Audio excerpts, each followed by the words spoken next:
Hello, this is WG, and today I'm going to be recording another podcast. So, I think from now on I'm going to try and start recording longer podcasts. I'm aiming for the 30 to 50 minute mark. However, I just want to give a quick notice. There will be some instances of the audio breaking, or if I'm breathing on the mic, please ignore that because I don't have a script at the moment. I'm just going off the top of my head. So, today I'm going to talk about why I believe that J.K. Rowling is a bad author. Now, don't get me wrong, I understand why people like J.K. Rowling, and at a time I did like J.K. Rowling. I read all 7 of her Harry Potter books. I did not get around to reading Cursed Child, but I also read Quidditch Through the Ages, Fantastic Beasts and Where to Find Them, and they were all very enjoyable books. I liked reading them. However, now that I can take a step back, but I was pretty young when I first read these books, and now that I can take a step back, I realize there are a couple of flaws with it. And it's not just with the writing, but it's how J.K. Rowling has treated her characters. More on that in a bit, though. So, without further ado, let's just start. I'm going to start with something I just find mildly annoying. It's not like something major that completely ruins her book, but it has to do with her writing style. So, J.K. Rowling uses the word said a lot in dialogue. And I mean, I'm sure every author uses the word said at least once. I mean, what other words are you going to use? It's the most common one. But what annoys me is the fact that she always just uses the combination of said plus an adverb. She never ever changes the verb in the dialogue. So, I don't actually have a Harry Potter book with me at the moment, or any examples, but I'm sure if you just look through any dialogue section, you could find it. Say, for instance, said Hermione grimly, said Ron hastily. On the other hand, she could, what I'm thinking would be better is if you change the verb once in a while. So let's say, he murmured, or Voldemort exclaimed. Things like that. That would make the writing seem so much more natural, instead of every character just speaking at the same voice level, but just changing their tone, not changing the volume. Like, let's say if somebody's shouting or screaming, you're going to imagine their voice is a little bit more high-pitched. But in Rowling's case, you'll always just imagine their voices at talking level, like the level that I'm talking at right now, but just their tone changing. Don't get me wrong, it's very important to change that to to indicate how the character is feeling or what they're trying to express in their voice while talking.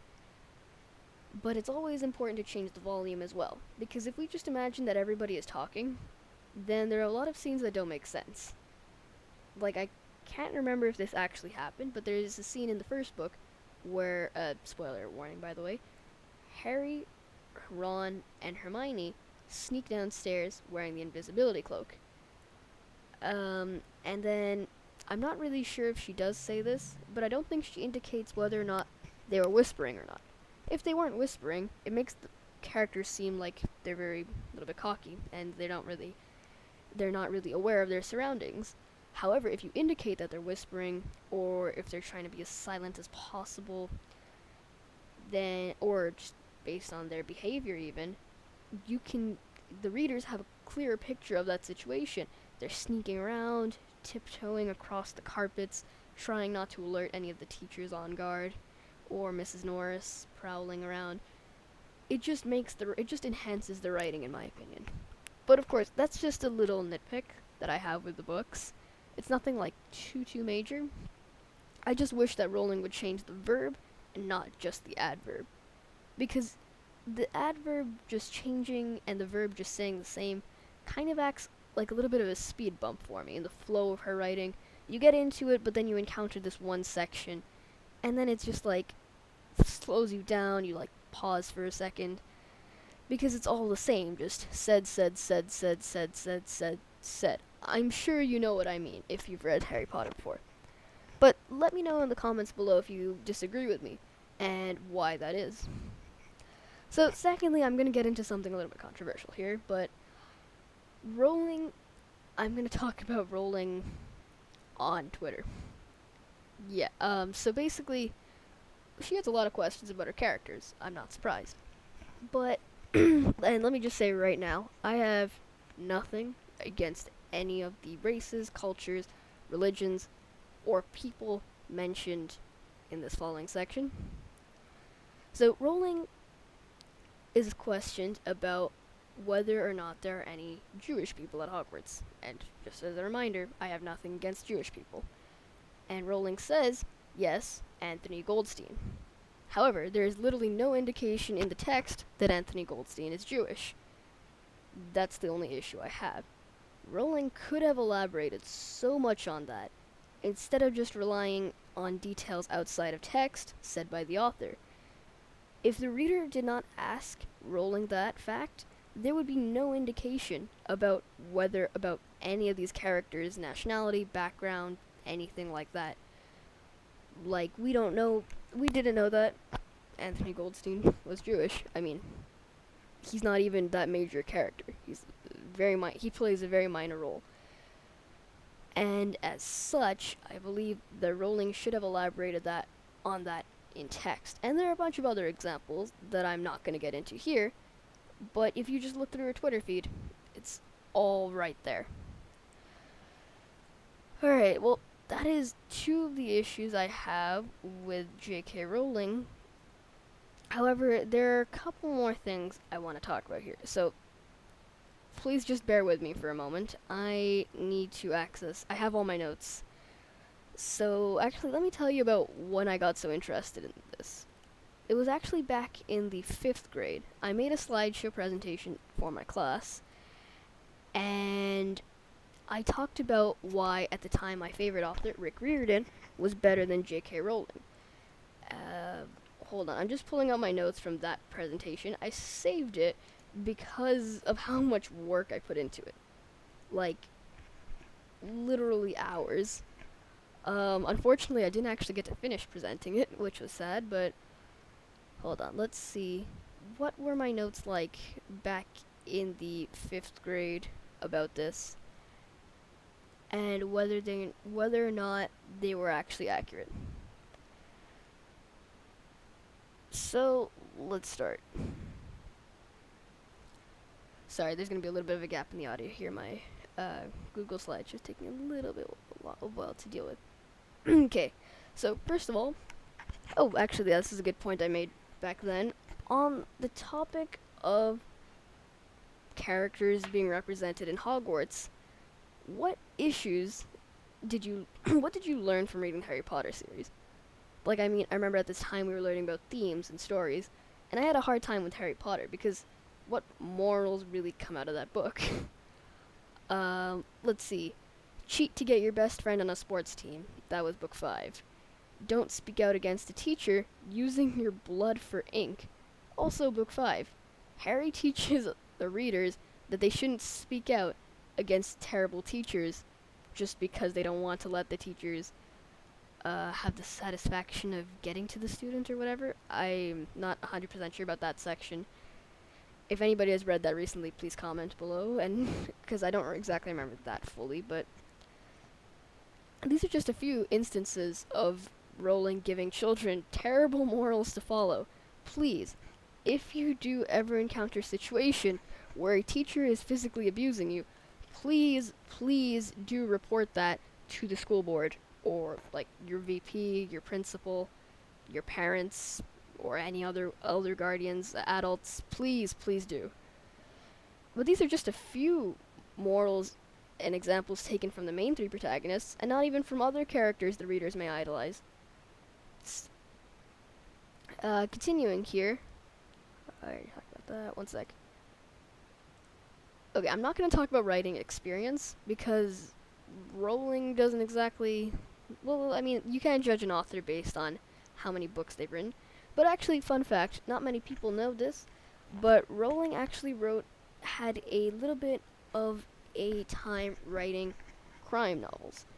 Under the pseudonym Robert Galbraith, she wrote, if I'm not mistaken, 5 crime stories. And I haven't actually checked them out yet, but they're, I'm assuming, not bad. I read a couple of reviews. But, yeah, if you want to know, check them out. I believe they're, YA, or young adult crime books.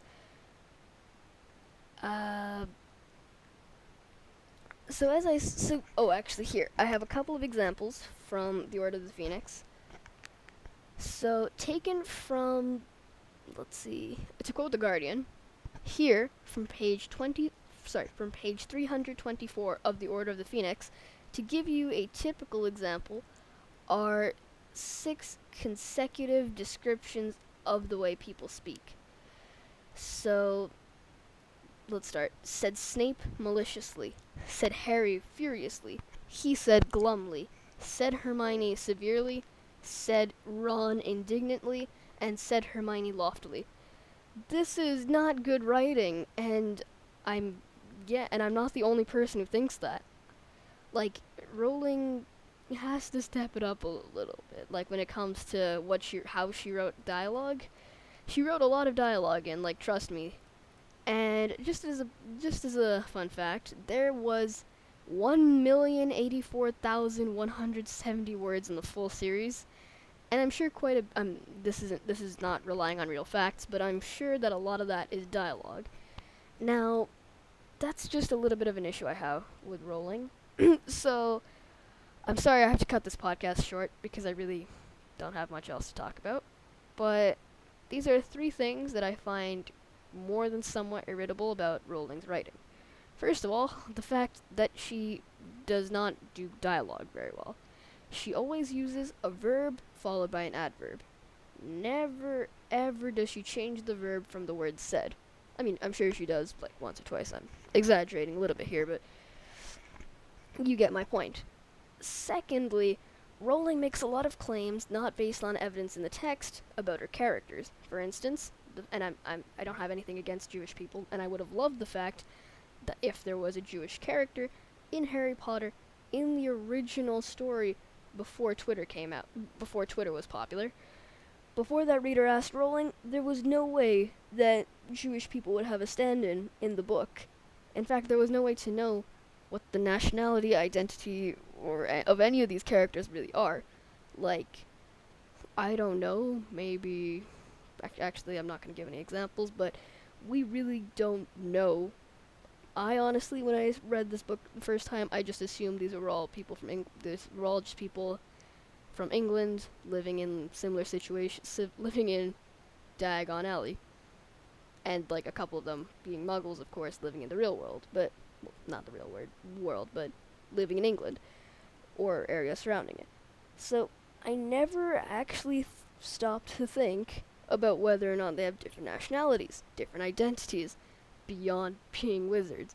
Like, it's never written clearly in the book. We never get any indication of that, and yet Rowling is here on the record saying that that is not the case. So, I'll be honest, I really don't know what to say. It's just like, Rowling, if you want to make claims about the characters, why don't... If that was truly the way you had written the characters, why is there no indication of that detail in the books themselves? And as far as I know, there was never an indication of that. So, it's just a little bit of a weird thing to think about. And then, third and finally, the morals that come out of the Harry Potter series are not ideal for children to follow. So, let's take a look at a different example than I actually originally talked about Harry with Umbridge. Hang on, let me think of one real quick.